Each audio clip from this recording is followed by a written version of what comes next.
Hello and welcome to another episode of Market Track with Abuzar, the holiday edition. We'll be taking a look at the numbers of November, and we have lots of interesting topics to cover and looking at the stats and everything else in different categories. So, as usual, please do remember to like this video and to subscribe to my YouTube channel. So, let's get going.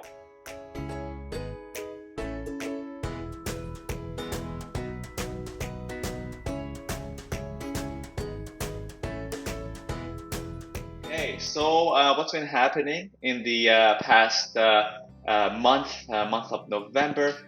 We have been seeing lots of changes as far as the inventory goes.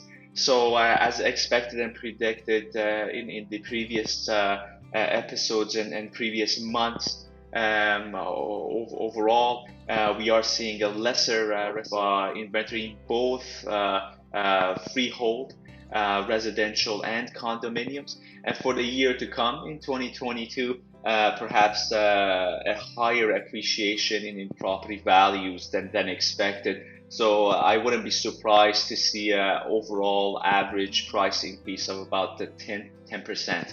Or perhaps higher within the Ottawa region, depending on the neighborhood and the type of property. Okay, so now we'll be taking a look at the numbers year over year, 2021 to 2020, for the month of November. Now this is the Ottawa area and the outskirts. I'll just cover the general overview of things, and then I'll let you guys take a look at the rest of the stats on this specific slide yourselves. Taking a look at the residential freeholds, the number of sold units for 2021, we're looking at about 1,086 units versus 2020, 1,204. That's a drop of almost 10%. And looking at the average sale price in 2021, it's about 717,000 versus 603,000 in 2020. So that is an increase of almost 19%. And the average days on the market hasn't changed much for the freehold residentials. Looking at the condominiums, number of sales for 2021, 373 units, and for 2020, 401 unit, and that's about a drop of 7%. And looking at the average sale price for 2021, 432,000 versus 2020, 361,000. That's almost an increase of 20% for this category, and not a lot of change for the days on the market or the average days on the market for both of these categories. So take a look at the rest, and if you have any questions, please feel free to let me know. And now at the active listings versus sold listings, and look at the difference. We're getting exactly what the predictions we were discussing previously. We're headed that way, and look at the gap between the actives and the sold listings in the month of November of this year. 751 sold units versus 462 active listings. So we're pretty much following the same trend as last year, and expect a hot spring market and perhaps a higher appreciation in property values than expected. I know the balanced market was for some it was an ideal thing to happen, I believe, I highly doubt that's the case from the numbers comparing to the previous year where where we were seeing similar patterns happening. November of 2020, 871 sold units and 604 active listings. So keep an eye on this. I'll keep you updated as we go along in the coming months. And looking at the residential sold price to list price, and again considering that average prices have gone up, this is the reflection of that. 101% for the month of November versus 103% for the previous year. So we are slowly climbing up, considering the average price has already gone up in the previous months, and hence here we are. Looking at the average sale price month over month, we look at October 2021 to November 2021. Pretty much we're at the 766,000, so it's keeping steady in this category, and slowly I feel will climb up the average sale price. Our peak was around March at 821,000, and year over year, you're pretty much looking at almost 100,000 more than what the previous year the average price was. So year over year, we're still climbing overall. Looking at the residential days on the market, nothing much has changed. You're looking at 16 days on average for a home to sell. And now going towards the condominium market, and for November 2021, 359 sold units and 405 active units. And you see, even though the condo market is a different beast on its own,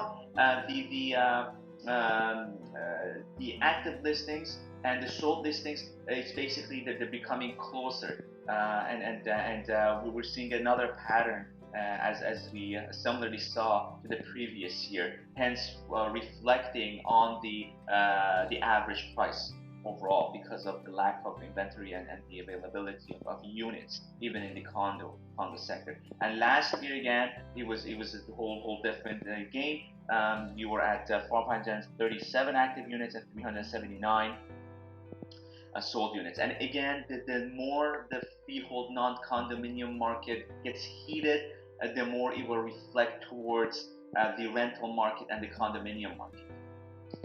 Looking at the condominiums, the sold price to original price 99.4% for November 2021 versus the previous year, which is almost. So really, we're looking at the asking. Although the average price has gone up, you're looking at the asking for the condominium units and market. And now here's the interesting part. Look at the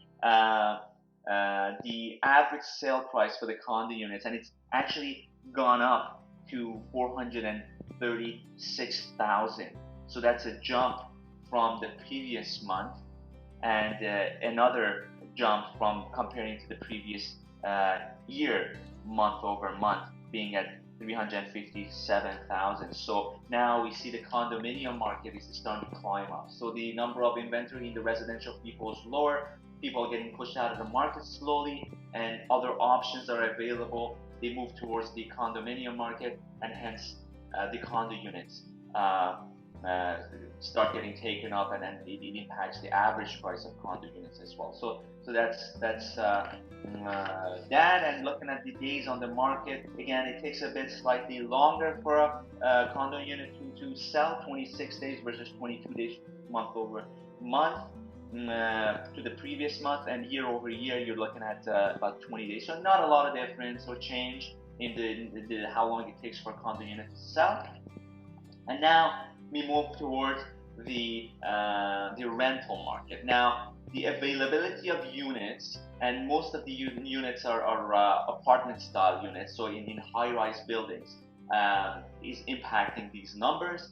Looking at the availability, in November we had 801 active listings and 414 rented units versus the previous year, which was, again, we're following the specific trend, which will eventually drop significantly as we head towards the rental season, as you may say.